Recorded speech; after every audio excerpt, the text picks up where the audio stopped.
Hello, welcome everybody. I hope you're keeping cool in this heat that we're not always prepared for. We've come together for this event, which is very excitingly the launch of an anthology, Violent Phenomena. And it's part of the BCLT Summer School. And I know the participants are listening in as well as others. This is open to the public and it's streaming live. It's recorded on YouTube, so you can also listen afterwards. I'll just start off briefly introducing myself. I'm Kavita Bhanot, and I'm one of the editors, along with Jeremy Tiang, of the anthology Violent Phenomena. And we've had one event already for the anthology at the London Book Fair, but this is the official launch.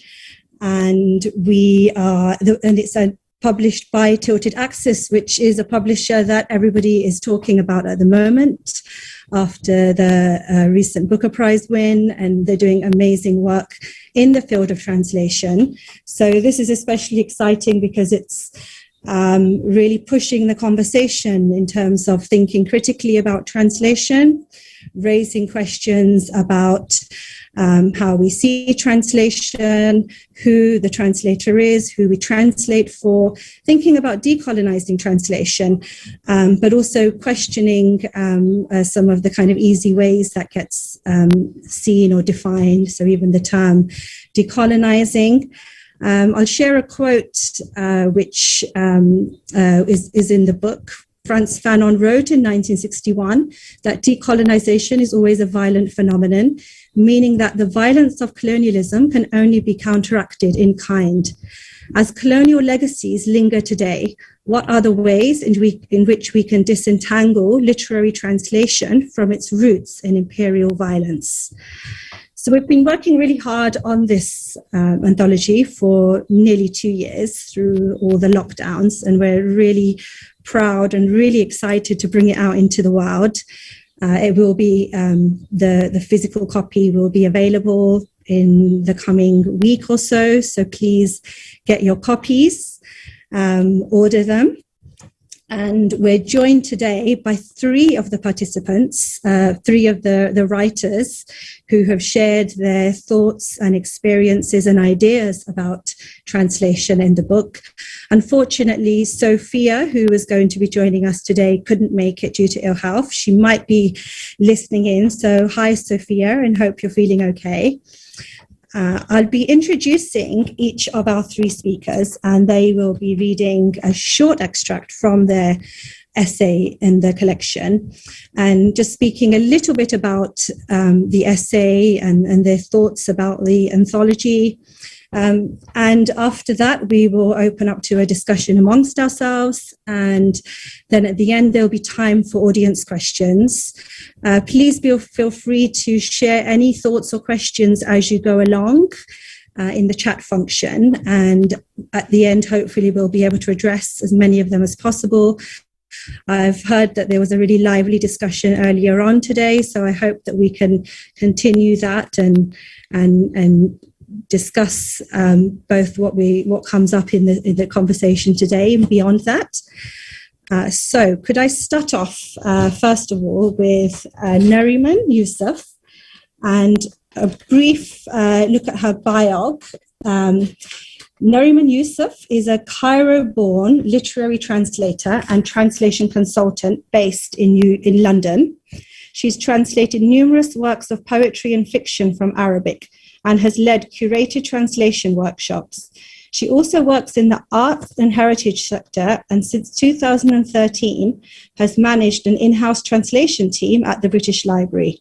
She has a master's degree in translation studies from the University of Edinburgh.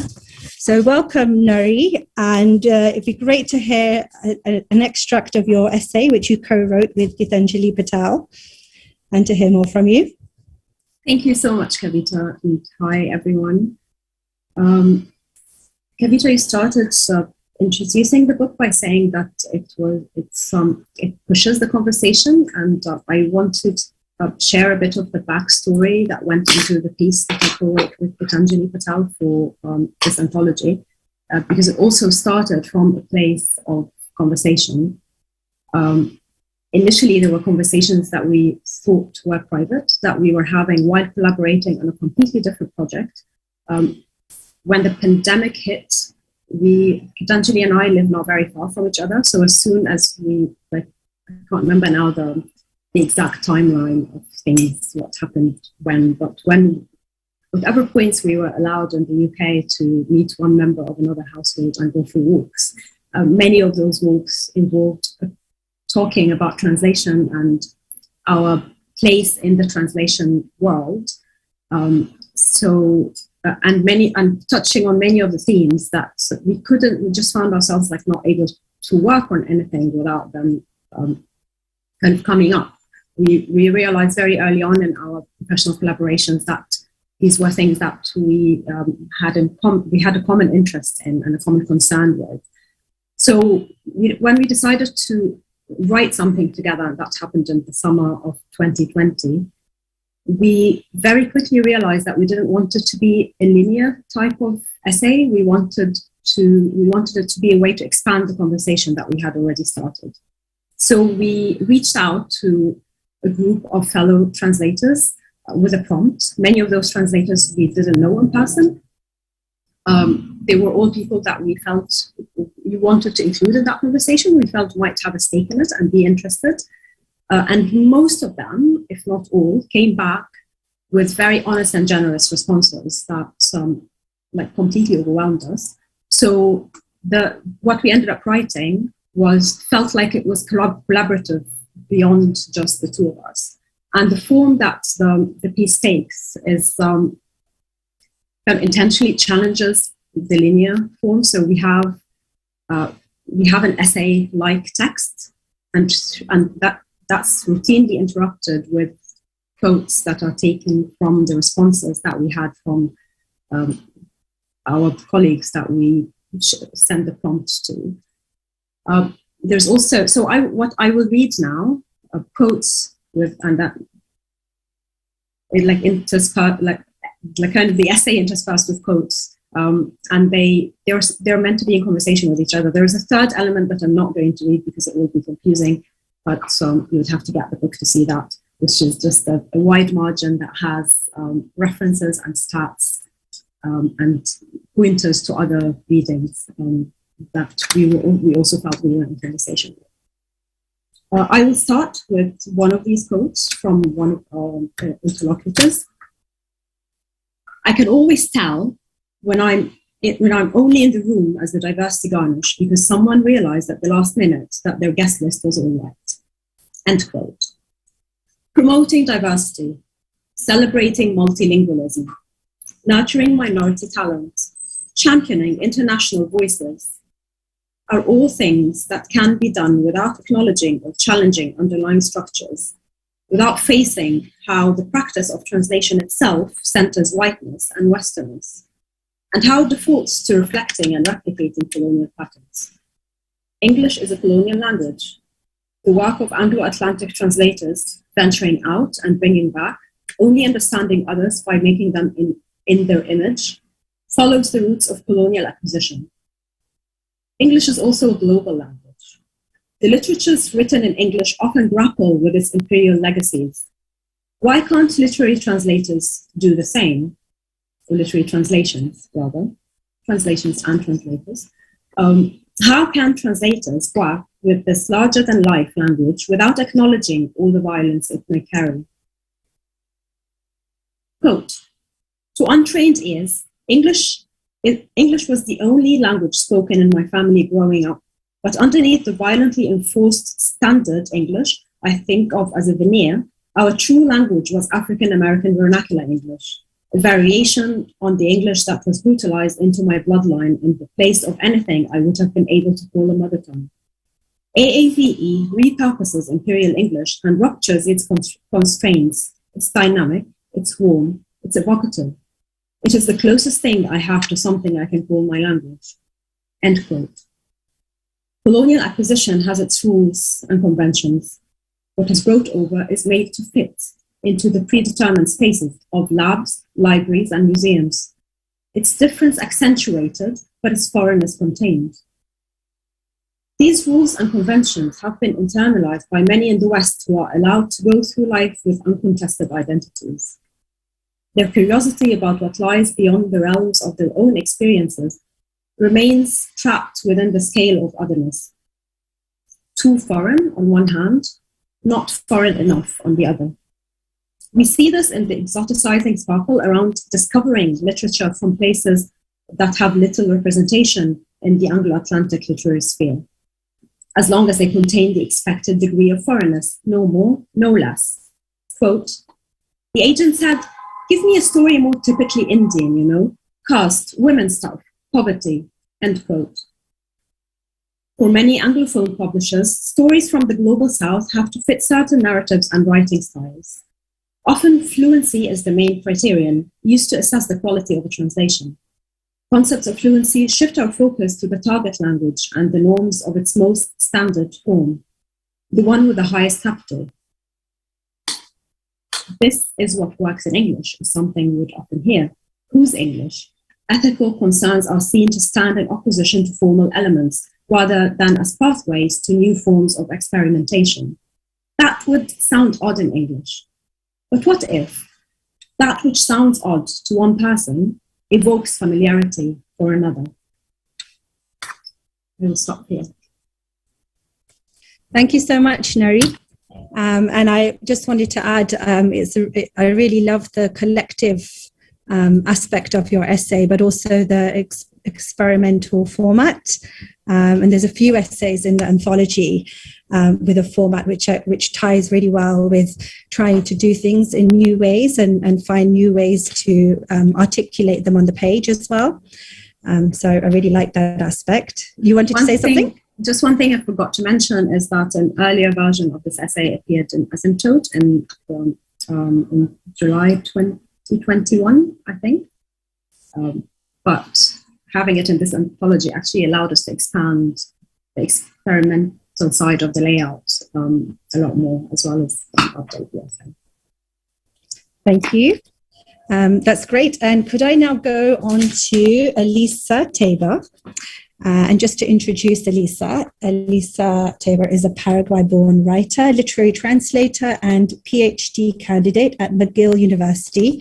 She wrote an archipelago in a landlocked country and translated Horacio Quiroga's Beyond and Miguel Angel Meza's Dream Pattering Souls. Elisa is co-editor of Slug and editor at large at Seven Stories Press. And you're joining us today from the States, is that right? Yes, from New York. From New York. Okay. It'd be great if you could share an extract from your essay and say a little bit about it. Sure. So my essay is titled That Translation, and I'll just go into the excerpt. The Guarani linguistic world is preserved through its rendition in and alteration of the Spanish linguistic world. Literally untranslated words communicate the incompatibility between languages, and footnoted cultural translations bridge indigenous and colonial cosmologies. A historical outcome of rendering Guarani myths legible in Spanish is that they capture settler colonialist imaginations. These settlers make mythical world-making real by creating dystopias that displace indigenous communities. The land without evil myth, which refers to an earthly paradise where food grows without being sowed and no one dies, made Paraguay the site of multiple settler colonies. Paraguayan authors turned into translators to write in Spanish. However, they refuse to translate some Guarani words. These nies, or word souls, are untranslatable because they conjure ancient mythical beings. For example, the bombero is summoned by a tuñe, or whistle. Therefore, Guarani word souls are woven into their Spanish prose. I understand texts and cultures as webs of significance spun by human beings. The macaronic literary form is inspired by ñanduti, or spider's web, a Spanish lace whose web-like pattern represents Guarani symbols. This textile technique illustrates how Guarani culture exemplifies and subverts the mestizaje concept of mutually cannibalizing cultural codes, and the Baroque notion of decoración absoluta, in conjunction. It is emancipated from its purpose, to decorate, and the colonial cultural forms are transfigured with remnants of the pre-Hispanic world. The subversion of mestizaje defines bad translation. Indigenous linguistic and cultural codes are translated into colonial ones, but not vice versa. Thus, Guarani word souls are incorporated into a Spanish vocabulary and possess readers of the latter language if they catch the mythical references. These writers/translators turn into ethnographers to culturally translate the literally untranslatable terms in footnotes. They describe these mythical spirits in the context of a Guarani cosmology. I call this mythopoetizaje, the recreation of myths, mythopoesis, born out of mestizaje. Unlike poesis, a creative force, mythopoesis is recreative. It offers a different way of being within the existing world. Guarani recreated myths are not facts from the past, nor are they utopias for the future, but serve as an imaginary and conceptual beyond from which to critique the present. This is true fiction. Inspired by Paraguayan bilingual authors, I propose a writing/translation/ethnography practice for conversing between Guarani and Spanish linguistic worlds. This model is constituted by the concept cluster writer/translator/ethnographer and lyric terms, webs of word souls, bad translation, and mythopoetizaje. These concepts invert valuations and expand, not delimit, the identity and practice of my interlocutors, who are contemporary Paraguayan writers, which I partly share as a Paraguayan-born writer and translator. The essay I contributed to Violent Phenomena proceeds as a kind of ethnography of the trilingual chapbook, Quita en Yoso, Ya no está sola la piedra, formerly and again known as Piambú, Dream Pattering Souls, written in Guarani by Miguel Ángel Mesa, translated into Spanish by Carlos Villagra Marzal, Jacobo Rauskin, and the author, and subsequently translated into English via Spanish bridge by me. Thank you, Kavita. Thank you, Elisa. And I really love your essay in terms of its deep immersion of yourself in what you're writing, and again the experimental aspect of your essay as well. But we'll hear more about that. I'll just move on now to Sandra. And Sandra is based in Mozambique. She has translated 17 books, poetry, short stories, and novels from English and Italian. In 2015, Sandra designed and has since sponsored and organized 7 consecutive editions of the annual literary translation competition, which led to the establishment of Editora 3009, the first Mozambican publisher dedicated to literary translation. The initiative was awarded the LBF International Excellence Award in 2021. Sandra's startup is spearheading the publication of audiobooks in the country, growing its catalogue from 3 titles and 1 language in 2019 to over 50 titles and 7 languages. So Sandra, if you could share a little extract from your essay, which is a very personal narrative of your experiences, and speak about it. Hello, thank you, Kavita. I'm so honored to be here tonight. You can't imagine how happy I was when I received your first email inviting me to be part of this anthology. It was unbelievable because I've been following Tilted Access Press on social media. I've been following their work, and to be able to be published by them with you and Jeremy as my editors, it's such a huge honor, and I'm really, really happy to be here with Nari and Elisa. And let me say, yes, I think that there's no other way of talking about translation and Sandra Tamele without going personal. I think that my story, the story of my life, is interwoven with the story of my country, and also interwoven with why I became a translator, because I have a degree in architecture, and for many reasons that I explain in the essay, I had to turn into my second love, second but not lesser, that's languages and literary translation, and how that grew from a very small literary translation initiative into this event that was awarded the World Best last year by the London Book Fair. And it's not 7, it's now 8 editions that we're able to organize.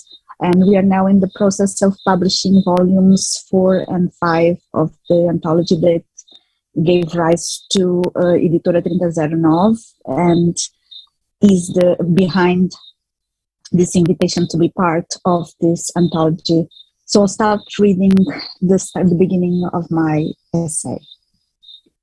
Being a daughter of the 8th of March generation that built Mozambique post-independence and united the nation, I once failed to grasp the relevance of discussing today decolonisation, a concept I thought was devoid of meaning in the 21st century.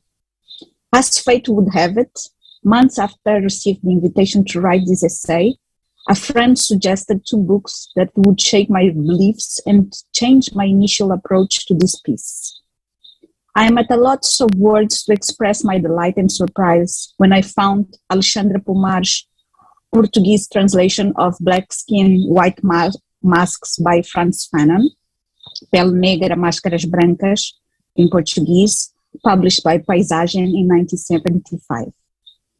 I recently added it to my to-read list so I found the book among my parents' old books, confirming once again their past as revolutionaries, a past rich in paradoxes. Quote, white civilization and European culture have imposed an existential deviation on the Black woman, Frantz Fanon wrote, and I couldn't agree more. Both my country and I are in our 40s, and both of us are doing our best to change how others perceive us, which is often in a detrimental and biased way. And my essay continues to make a comparison about how a Black natural hair woman from Mozambique and how Mozambique, the country, and Mozambicans perceive themselves, the language they speak, because I don't know if you know, Mozambique official language is Portuguese. So that's what was left from our colonial past. It is the language that united us in terms of our linguistic diversity. I continue explaining why this came to be and how it impacted the choices I made in my initial translations and how it is going to enrich the process and guide the process of adding more Mozambican traditional languages and our rich oral tradition and history into our translated works. Thank you, Kavita. Thank you so much, Sandra. I wanted to start off the discussion continuing in a way what you're saying, Sandra, about the journey in terms of thinking about how you translate. And I think one of the things that is really central to this, even the question of decolonising and the work we've been doing in putting this anthology together, is this is all an ongoing journey, which we never kind of arrive anywhere at, but whether it's the question of who translates or how we translate, it's something that we're always in the process of questioning, perhaps undoing, and perhaps finding new strategies. So I wanted to discuss some of those in the conversation now. But I wanted to start off by asking all 3 of you, but in particular Nari and Sandra, because it comes up in your essays, given the context of colonialism and the history of colonialism, one of the reasons why these questions are important is because the relationship that many of us have to language or languages is not straightforward. It's a very complicated relationship, and that's something you both talk about in relation to others or yourself. Nari, the quote from your essay, the reality is that many translators of color do not have a heritage language or may be estranged from it as a result of colonial legacies, conflict, or assimilation pressures. Our mother's tongue may be different to our father's, and it's possible we know neither. And Sandra, I felt that your essay really kind of, articulated the same thing through your own personal experience. So you wrote, my parents come from different regions and cultural backgrounds, which in theory would make us a multilingual family. But since they did not impart their mother tongues to their children, we don't speak any language except Portuguese. This absence of a mother tongue left a void inside me that I try to fill by learning foreign languages. So I wanted to ask both of you if you could speak a little bit more about this, and how you think this complicates assumptions about translation. I'll go first because, in a way, as I mentioned, we are now expanding from translating from world languages into Portuguese to translating into the main three Mozambican languages. I say main because they have more speakers, because in total we speak in Mozambique 42 oral languages and 1 sign language. So it's very difficult to decide which ones to translate into. But if we look statistically, it becomes simpler to make this decision. That's why we opted to translate into Makua, that has 26% of speakers, and that represents the languages spoken in the northern region. We have Xisena, that's from the central region, and it's spoken about 13% of the Mozambicans, so we are 31 million. And then we have Xangana for the southern region, that is spoken by around 11%. That is pretty much the number of people that can function in Portuguese, the official language.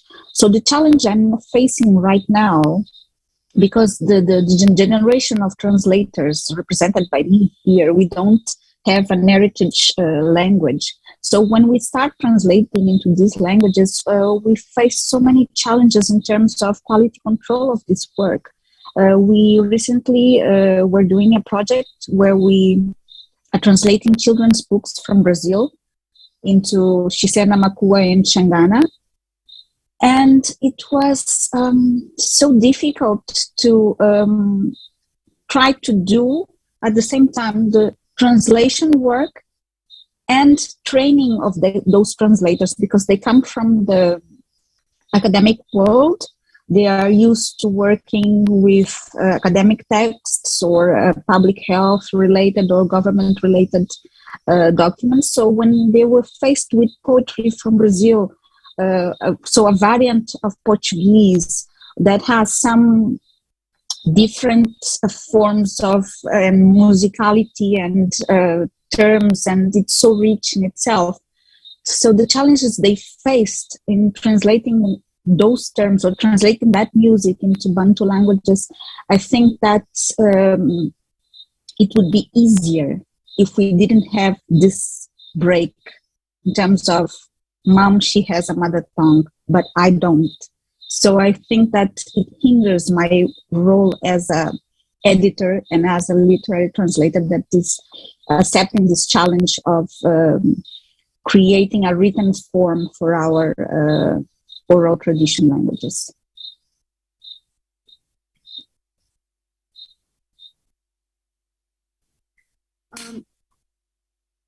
Where do I start? One of the quotes in the piece, in my Dungeons piece in the anthology, and all the quotes are anonymized, by the way, because I'm not sure if I mentioned that at the beginning, but one of them, and I'm paraphrasing slightly, because I don't remember the exact words, is like, if someone asks me about my first language, I always give them a lecture about colonialism. And I think that to a large extent sums it up. Many of, the majority of people in the majority world are multilingual by default. It's not a choice. It's like some of that is because of colonialism, but some of that predates colonialism and was kind of limited by it. So this whole myth of first language is something that we might have been brought up, especially if we were subjected to Western education, from an early age, we would have been brought up believing and kind of incorporating, even though it doesn't apply to our realities.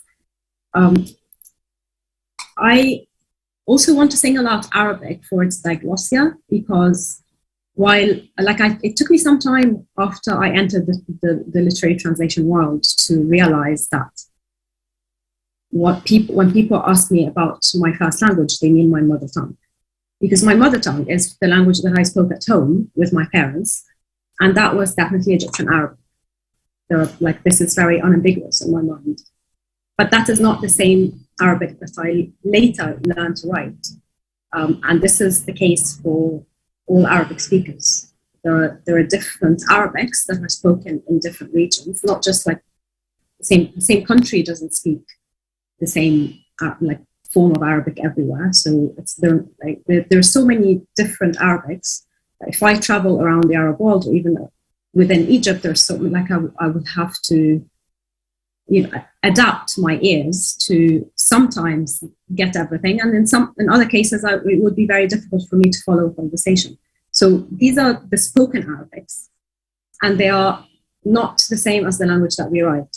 That's a whole other conversation, and creates its own complications. And there's so many debates happening in the world around that. But what it means is, while my mother tongue is Arabic, is Egyptian Arabic, my written Arabic came after two other European languages. So when I first started working in translation, it was that conversation wasn't happening so much, and I didn't have the vocabulary to explain that this is what you refer to as first language is not really something that I can work with.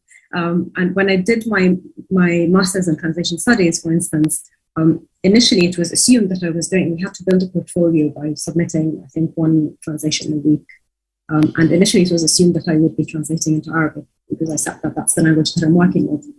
And then I had to negotiate with the university to do a mix of both. And for me, that meant learning to type in Arabic for the first time ever, because I had been writing in English and German only. I had learned written Arabic, but it wasn't something that's part of my daily practice. So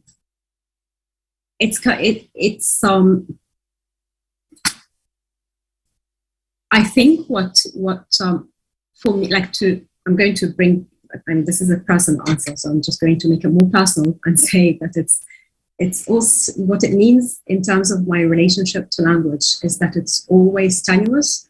All the languages my relationship to all my languages is tenuous, and it's constantly in flux. And there's constantly a kind of a process of internal translation. And I don't mean when I'm speaking now, I'm thinking in Arabic and then translating myself. I'm just thinking between different realms of my life and different contexts. I'm kind of carrying things back and forth all the time. Or there are certain discourses that I have completely developed in one language but not in another. So it's a process of having to build that. For me, working in translation was also really closely tied, because I didn't start my working life as a translator. I found myself gravitating towards it because it was my way of making that my relationship with my languages healthier, and kind of taking control of that and taking control of the uncertainty and creating something with it.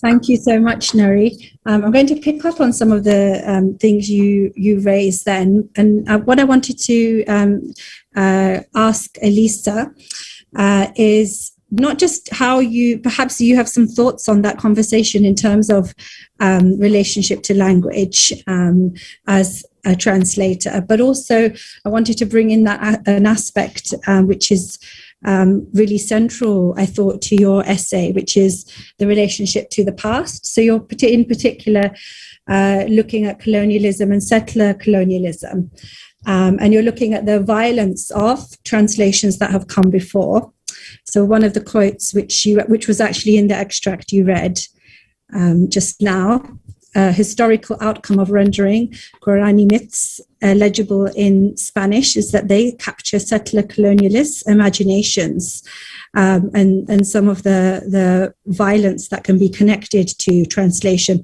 which is really at the heart of something that we're unpacking in the anthology. So I wanted to ask if you had any thoughts to share, further thoughts to share on that, but also in terms of thinking about the strategies that you use. So in terms of thinking about how differently translation can be done and carried out to challenge that. And I know some of the things that you bring up in your essay are the idea of word souls. You say that gesture to ancient worlds because they're as fragile as they are complex. And you're talking about myths that are not facts from the past nor utopias for the future, but serve as an imaginary conceptual beyond from which to critique the present. So I wanted to ask if you could talk a little bit about the relationship of the past and the present through translation and how you approach that. Sure. So I think for me, it's a privilege to translate from Guarani and to engage with contemporary Paraguayan literature in general, because I feel that, and perhaps this is the case for a lot of macaronic literature, the strategies to decolonize translation are in the texts themselves. So paying attention to what terms are untranslatable and honoring that, and considering what languages you're going to translate into. So considering whether with a macaronic text, honoring the indigenous language, either by leaving it untranslated or translating it into another indigenous language, rather than colonizing it literally through the translation into colonial language. So moving on to more of the explicit violence of earlier translations, I would say that settler colonialists make mythical world making real by creating dystopias that displace indigenous communities, and the dystopias can be considered distortions of, in this case, Guarani myths. And this is something that I keep in mind when translating as well. And as I've mentioned, the land without evil, which refers to an earthly paradise where fruit grows without being sowed and no one dies, played an important role in making Paraguay the site of multiple settler colonies. And whether this myth itself was a pre-Hispanic feature of Tupi-Guarani religion or a messianic cult's response to the Spanish conquest, or an artifice created through Spanish colonization, is debated by both many of the writers that I speak to and also anthropologists, including Helen Glastres and Bartomeu Meria.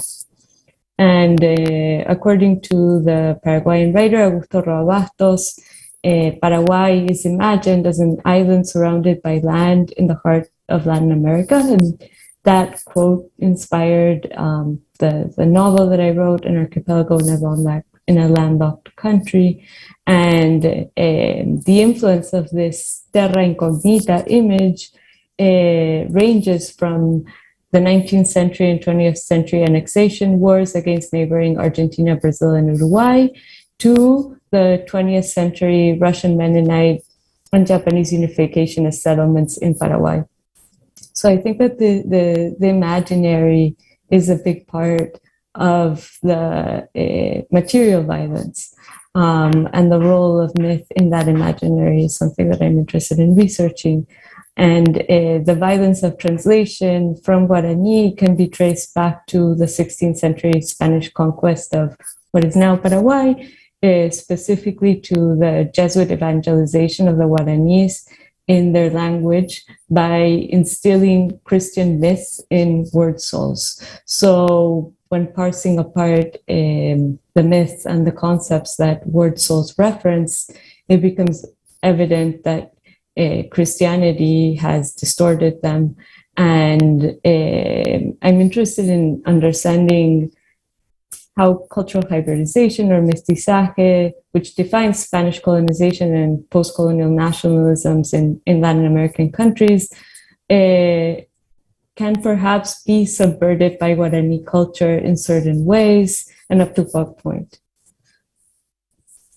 Thank you, Lisa. Also, I wanted to ask you if you could just speak a little bit about, even though I think it's already something you've covered, but when you refer to bad translation, which is in your title, what that means. And I'll also ask if Nari, you would also maybe touch on that as well, because in your essay, one of the things that you write is, I thought this is quite a powerful sentence, because power breeds entitlement, unquestioningly accepting and benefiting from the supremacy of a standardized English leads to the belief that anything can and should be translated. Untranslatability is not a temporary barrier to be broken into, but a fundamental right. Understanding this is the cornerstone of translation as a reflective practice that involves ongoing learning and humility. I thought that was quite a powerful statement. I wanted to ask both of you if you could speak a little bit about strategies of not translating or denying translation, or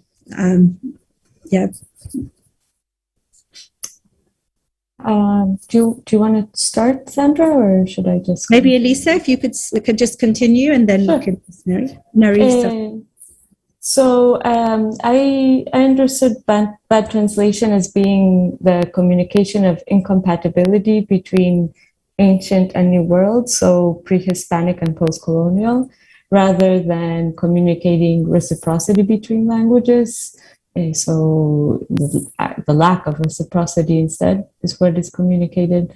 And I see macaronic literature as exemplifying what I understand as bad translation through conversations with writers.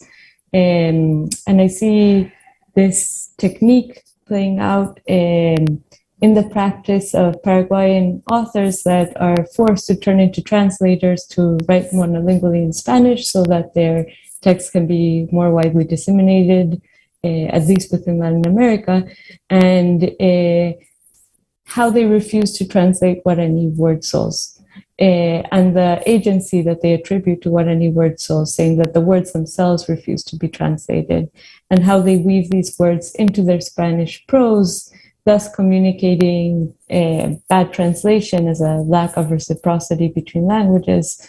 And I think they go further in understanding texts and cultures as webs of significance spun by human beings. They sometimes compare text to textiles and speak of the Nyanduti textile technique as similar to the writing of these fictions or poems.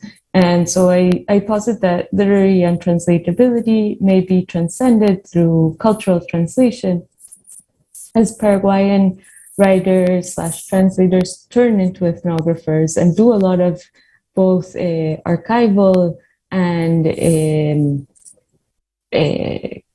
concrete fieldwork, traveling and listening and transcribing and compiling oral narratives to expound in footnotes the myths and concepts that world souls reference. So these texts are very complex, I think, and have all of the mechanisms within them to teach me as a translator how to translate them into other target languages. And I would still say that the danger... I'll just come in there because I'm just conscious that we want to have time for questions. Yes. I'm just going to ask, and maybe we'll continue this in the discussion. But Nari, if you want to say a few words.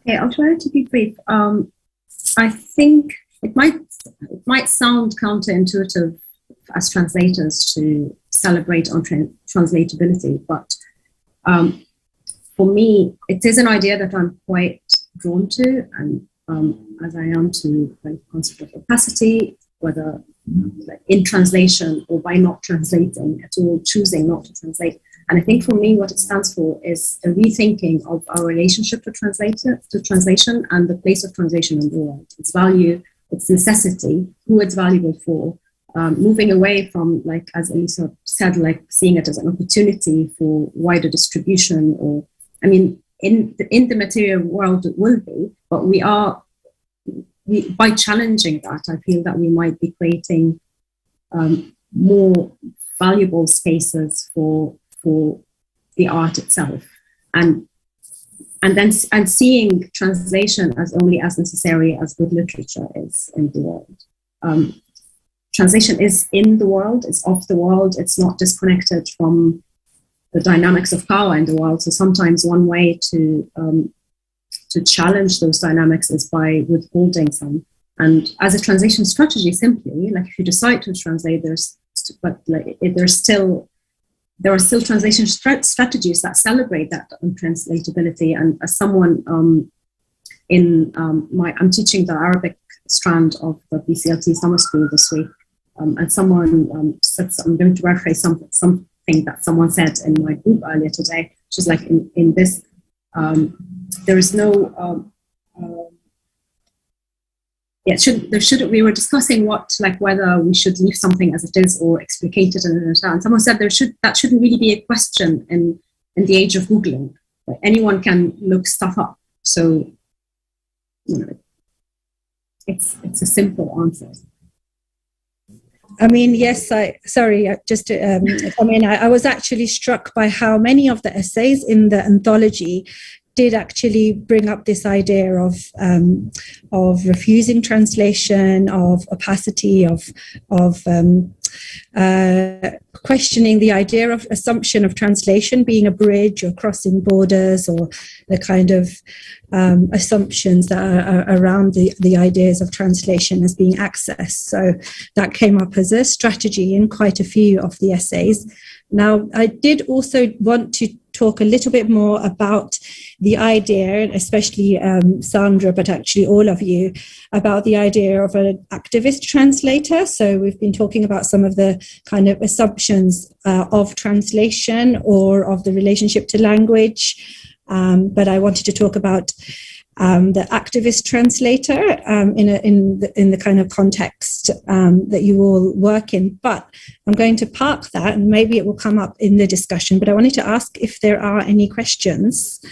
Nothing has been shared with me in the chat, but I'll open that up. If there are any questions, I will read them out. But maybe we can go ahead, because I can't see any yet. So maybe we'll go ahead with this question of the activist translator. Maybe Sandra, you could start with talking about, is that something that you see yourself as, or in both your practice, but also in the larger work that you do in terms of publishing, in terms of nurturing translators, and literature generally? Yes, definitely. We have to make the most of the voice that we have. As I said, or maybe I didn't say earlier, Mozambique is one of the poorest countries in the world, and we have very poor human development indexes. So it's impossible for someone to be a translator, to be able to give voice to so many people, or to bring other voices to these people and not be an activist. So I think it's a given that as a translator you have to either wear your feminist shirt, either wear your LGBTQIA shirt. So yes, it's fundamental to the work we do. And particularly when we are also doing audiobooks, because it wasn't just to enable those 39% of Mozambicans who are still illiterate to access literature, but it also to include the blind and the poorly sighted to access literature. I know it doesn't do much in terms of improving literacy, but it's the cheapest way we found of bringing the book from print into an accessible format. So that's my opinion. There's no way you can be an intellectual. There's no way you can be a translator and not be an activist. Thank you. Neri or Elisa, did you want to say anything about that? I just want to add that there's no division or position between ethics and aesthetics in my view, and I think it's like often if we talk about activism, it can be taken as a substitute for like aesthetic or literary or artistic value, and that's I've never seen that opposition, and I think it's just it really maybe largely depends on your own positionality in the world, whether like if you can like, carry on existing in the world without being aware of injustices and kind of not incorporating that in your celebration of beautiful art to begin with. That's a particular position. So like I feel that sometimes when we talk about activism, that becomes like the norm, becomes that kind of neutral position, and then activism is something extra that we're doing. And I want to suggest not seeing it that way. I love that. So what you're saying is that it's something that everybody should be thinking about in their practice, and it's not a designation for a few people. So in that way, the term activist becomes maybe needs to be complicated as if that's the job of a few. Yeah, exactly. Okay, there is a question, and I'll just read it out. When you wrote your pieces for the anthology, who were you hoping to reach? Who did you have in mind when writing? So that's a really interesting question, because I think one of the assumptions that we do challenge and question as we're thinking about translation in these ways, ways that question assumptions, is who is often the normative reader. And one of the essays by Anton Haar is on the mythical English reader, who is often both invisibilized and really unavoidable, because this mythical kind of reader comes up again and again in the process of translating and editing. So this is a interesting question for the essays themselves. Did any of you have anybody in mind as your reader?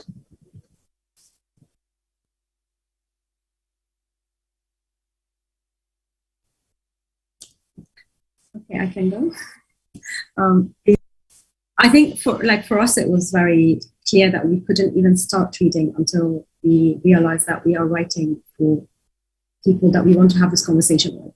So it was, I think the reader was, or the readers were fellow translators who equally find themselves, who find themselves equally underrepresented in mainstream conversations about translation.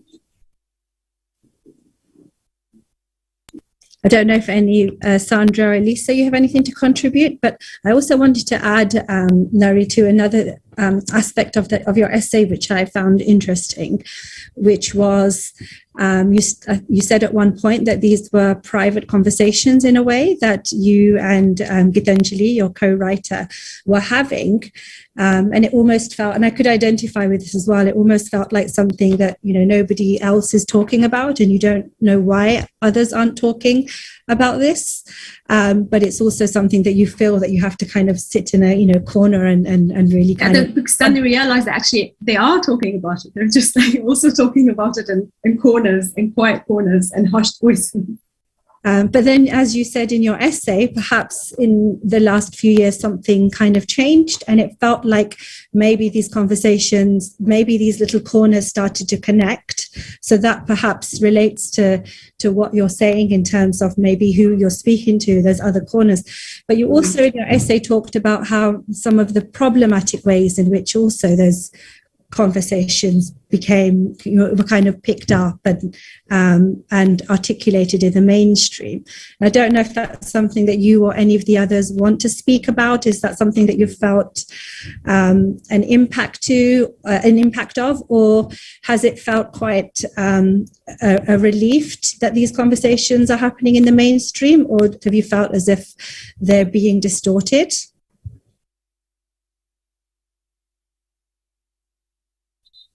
That's what I pointed out in my essay, Kavita, that it's, at first I found it odd. Why are we discussing this today? But it's so relevant, it's so necessary, particularly in my Lusophone world. I wouldn't comment about the question, or try to answer the question about who's going to read us, because I am a native Portuguese speaker. So by publishing in English, I'm leaving out my immediate audience, and it kind of saddens me. But at the same time, I think that this was a unique opportunity to reach my peers and to make them understand that there is this South, there is this little island of Portuguese-speaking people in Africa that we need to discuss more, to be more involved in all discussions about translation, about race, and about inclusion, about all these intersectionalities that exist. And I think that it's very positive that we started here today. It's very positive that we started with an all-female panel. That's something that doesn't happen often in my reality. So, yeah, thank you. Thank you. There's another kind of point, a comment and a question. So I'll just read that out. This is a really fascinating discussion. Thank you so much. I'd love to hear whether people think audience does or doesn't affect strategy. And I can't quite read this. Would something equally opaque, regardless of audience, etc.? So I guess this is something we are already talking about. But could you think of any more specific ways in which you think that the direction in which you face as a translator affects the actual process, how one translates? It's a question to all of us. Anybody who has any thoughts? I think if you have any thoughts, Elisa, were you nodding or? Sure. So I guess I would just say in terms of thinking about audience, not underestimating. So following up on what Nadi said about ethics and aesthetics, thinking that perhaps if you, at least in the poetry that I've translated, if there's a very complex concept in a beautiful turn of phrase, dwelling on that turn of phrase because of its beauty can be a way of understanding. So thinking about not underestimating the audience, basically. Yeah, I wholeheartedly agree with that, not underestimating the audience. I think we often do. And also there's another connected question, which I think was touched upon earlier as well, that who the reader is. You were referring to Anton's piece in the anthology too, that addresses that. So, like, who are these readers that we are meant to make everything very clear for? People read in English all over the world, and people read in English within the English-speaking, within like the many English-speaking worlds, who have completely different realities. So who exactly are we addressing and thinking about? And I think from my own positionality, because I grew up in Cairo, and I grew up reading English literature and other European literature without really understanding all the context. And there were many references to places and things that I did either, kind of read past and gauged from the context what this was about, or tried to look them up, and that was like before the internet. So it's, you don't have to, the readers don't need to understand every single setting and background and word even in order to enjoy a piece of writing. Thank you, Nari. We've come to 8 o'clock and we can wrap up soon, but I just wanted to ask if any of you have any questions or thoughts that you want to complete, that you want to end with. Perhaps any questions you want to ask of each other, or just a kind of closing thought that you'd like to end with.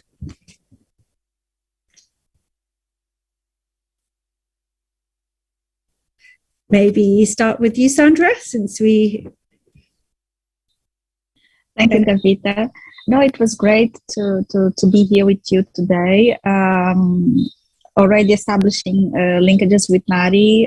We were talking earlier about translating directly from Arabic into Portuguese, and that's something that's really exciting for me, because sometimes we think about Africa, about our great continent, and we don't understand how diverse it is, how many languages are involved in the continent. It's really exciting to be here in an event that is promoted in the UK and be able to establish these linkages. And this goes to show how important translators and translation is, that we just make this possible, and dreaming about a Pan-African circulation of literature is so exciting to be able to be involved in that. So thank you again for this invitation. It was such a huge pleasure to be edited by you. The discussions we had with Jeremy, it was amazing. And it was a shame, because I don't know if the audience knows, and